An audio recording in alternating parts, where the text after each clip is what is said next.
All right, folks, let's move on. Let's talk some more about this OPEC Plus cutting production and trying to raise prices. Joining us now is North Dakota Senator Mr. John Hoeven. Senator Hoeven, thank you ever so much. Senator, what's so interesting here, the Saudis have taken out, I don't know, the last 6 months, 8 months, about 5.5 million barrels per day. But oil prices have gone down, not up. And I find that very interesting. Point number one, let me get your thinking on it. You're from an oil-producing state. Well, I think it was in line with the conversation you just had with Kevin Haslett, and that is there's a softening of demand.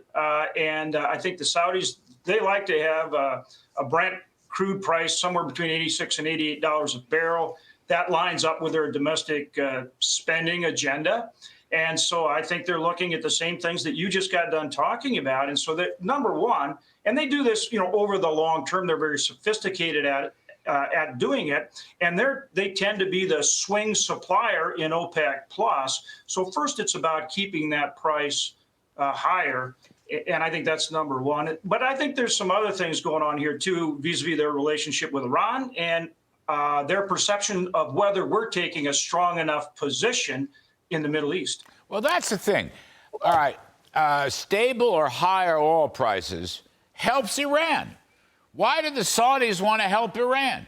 Iran hates the Saudi Arabia. So, I mean, the Houthis in Yemen are coming up and shall we say, crowding Saudi Arabia. The Saudis don't know that. The Saudis secretly probably want Israel to crush Hamas.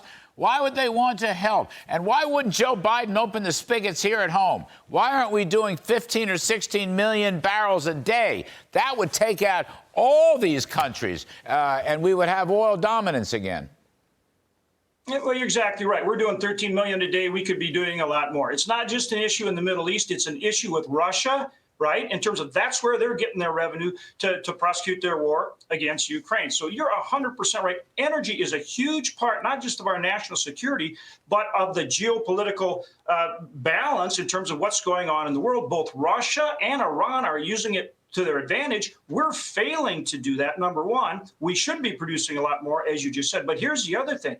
In the Arab world, they always bet on the strong horse. And you have to ask yourself the question, is Iran starting to hedge their bets? Is Saudi starting to hedge their bets vis-a-vis Iran? Because they've seen where Iran's proxies have hit our forces in Iraq and Syria 74 or more times.